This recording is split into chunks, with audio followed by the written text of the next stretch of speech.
Hello, my name is Liam Horan from Planet Youth, and we are bringing you the latest in our follow-up videos from our support nights for parents of children during COVID-19, particularly here in the west of Ireland.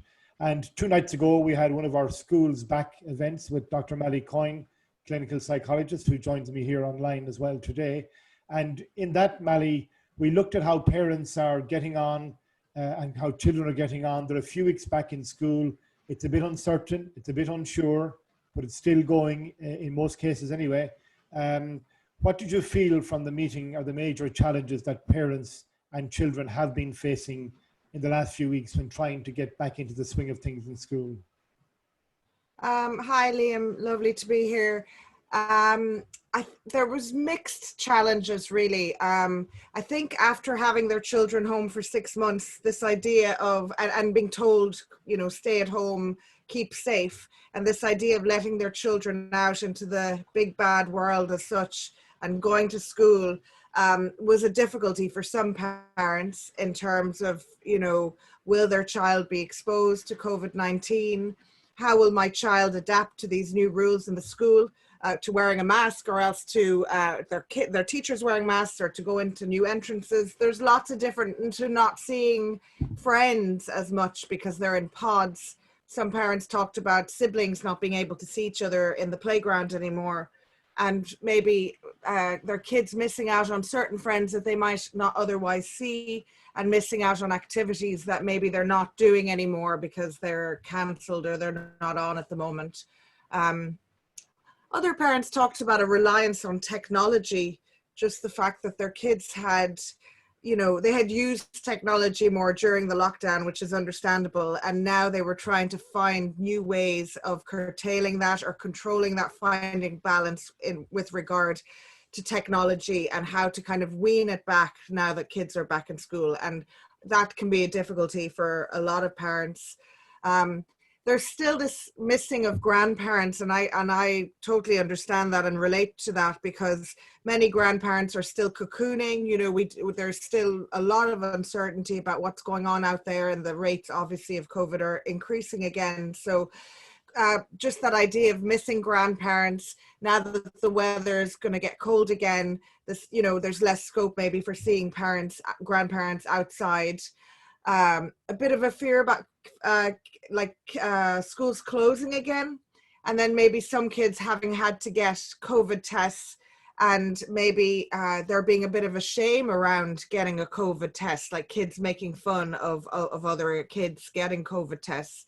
And that's come up a bit, hasn't it? Yeah. The possible stigma of COVID has come up quite a bit of late, hasn't it? That people may have a certain stigma attaching, and I guess that's something we need to very much fight against.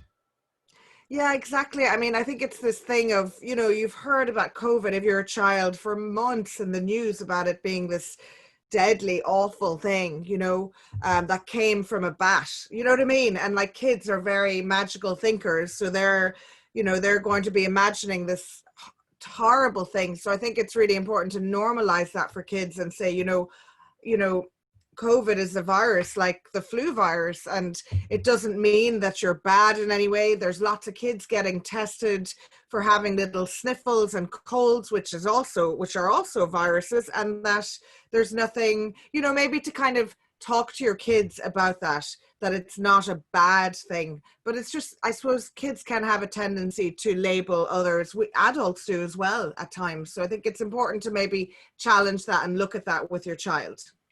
And to go back to the grandparents thing that you mentioned, and as you said, that came up the last night, it's a very tricky one because the relationship between grandparents and grandchildren can be very special. Is there anything people can do to improve that in some way? And again, maybe technology is probably not the best answer. We may have had too much technology, perhaps. What do you think? Oh, it's a hard one. It's a really hard one. I mean, I think a lot of people are zoomed out of it now at this stage, where they would have, to continue the contact, maybe it's not going to be online, maybe it's going to be more by phone. to maybe visit grandparents and bring them something. I know that it was helpful for us to have a goal during the summer of like, oh, Granny loves a bit of when we bring her a few baked things. So we'll bake something, we'll bring it to Granny and we'll leave it outside the door and have a wee chat with her. So maybe if your grandparents happen to live close by, to have the shorter visits in a safe way. We're all going to have to buy really good winter coats for standing outside, or good wet, things that'll keep us dry, because we need to keep that contact going. It's really important, Liam, for the grandparents' mental health, but also for your children's mental health. But again, it has to be done in a safe way. And obviously, if you feel comfortable to go inside, that you'd need to be wearing a mask. But I know some grandparents certainly, are just not having family indoors at all because of the increased risk now. So I think, and then you could ask your kids, and I think it's lovely for them to write a little letter or draw a little picture and to have them in mind and to bring them something. I just think that's lovely. Just keep that contact going as much as you can. But it is really hard. I just want to acknowledge that. It's really, really hard. What has gone well for parents? What did they report as good they have done?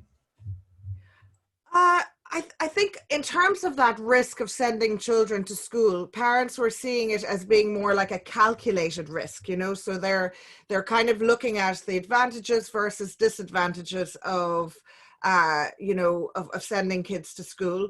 And they're seeing sending their kids to school as being a risk that they're willing to take because of the benefits of seeing their kids in school, the benefits of seeing the kids going back into some type of a routine, of being taught at school again. As we know, many parents, including myself, struggled with this whole homeschooling thing and just not feeling adequately trained or able to do it, in addition to working from home and looking after your child's emotional health and everything else that was going on and any worries that you might have had. So I think the idea of teachers doing, the schooling is definitely welcomed.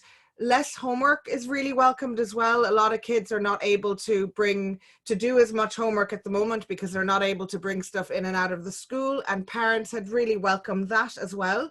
Hopefully that might be something that would keep going, like a small bit of homework, but not just too much. Some parents describe the lockdown period, I really like this, as almost like pressing a reset button. So it's like pressing a button on their lives and kind of going, I'm happy not to be back in the rat race, that it was a period of reflection for them looking back, and that they don't want to go back to the craziness of life pre-COVID with the 3 birthday parties in one day, or, rushing around. And I think, even though working from home is difficult for some parents still, and they did indicate that, the boundaries are difficult to keep when you're at home and the lack of social connection with colleagues is hard, that not sitting in a car for an hour going to work has certainly helped, because it means that they can also have new little routines. Like I have noticed myself, and we're doing it a lot as well, kids and parents are not really encouraged to go into the school gates as much with the cars, so that, for us, we park, 500 meters away from the school and we walk in, and there's loads of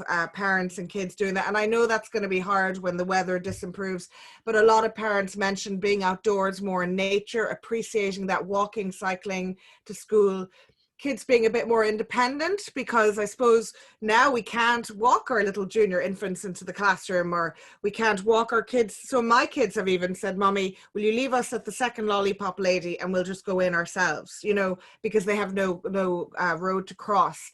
And I think it has encouraged independence amongst kids a little bit, a bit of further resilience. Board games, little family activities that people have continued in their lives. And the parents were really impressed by how adaptable their kids were. I think we did this event a few weeks ago and they were saying, oh my God, how's my kid going to cope with me not being able to come in with them, and the different entrances and their teachers with a mask and this, that, and the other. And even though there was variation and one child might be more kind of happy about going back to school than another, I think teachers was a concern as well, where if you managed to keep the same teacher, because some schools did that kids, if they liked that teacher, they adapted better into the classroom. But if they had really, really missed a teacher and they had been kind of deprived of saying goodbye to that teacher in the last few months, and now they had a teacher they didn't like as much. That impacted on them as well. So yeah, I suppose it was a mixed bag really, but there were a lot of there was a lot of positive taken from it as well. Also the use of technology and the school's embracement of technology, that if things were to go back to, you know, a bit of homeschooling during a time your child might have to get a COVID test, that they're more comfortable with things like Twinkle, Google Classroom, Seesaw, that kind of thing. So there's a little bit more preparedness for something like that. And finally, Malie, and thank you for that. I suppose this is an ongoing test of our morale, our motivation, our persistence. It's a very, very tough time. And you've repeatedly made the point that people need to give themselves a break as well and pat themselves in the back as well, saying you're doing the best you can do. Yeah, I mean, I think parents, they're easy to say, oh my God, my child is so adaptable to this new routine and they managed so well during the lockdown. And I think parents are less likely to look at themselves and think, well, actually, I've done a pretty good job. Do you know, I've managed, I kept the book, even though it wasn't easy, and it was a huge roller coaster. And again, we're being, you know, there's kind of uncertainty and anxiety around now about the future. Anxiety always lives in the future. So we're looking to the future about what will Halloween be like? What will Christmas be like? How long is this going to go on for? And I think it's important for us to kind of try to focus on the present and the fact that you've managed now as a parent. And, you know, none of us have done it perfectly, and we don't need to be perfect. We're not trying to teach our kids to be perfect. We're trying to help them to be human in this world and to overcome difficulties and to face challenges and to enjoy periods of calm. And so that I think it's really important for parents to acknowledge that, and for them, as we always say, Liam, is to seek support. And if you get some time off when you bring your kids to school, I said this before, rather than going straight and lashing into doing loads at home and then feeling wrecked by the time you collect your kids again, that you give yourself periods of rest as well, because you need rest after, you know, you almost need rest to manage your difficult emotions, and then to reduce that overconsumption of information from the news. Rely on one source of information and maybe try not to kind of overburden yourself with that, because we are steward of our senses. We can decide what we take in and don't take in. Okay, well, Dr. Malie Coyne, clinical psychologist, thank you very much for joining us as always. People can learn more on planetyouth.ie, including the series of videos we have done with Malie and with Gina Dowd, psychotherapist as well. And you can sign up to newsletters and events there as well. So thank you very much, Malie. And thank you so much. Goodbye.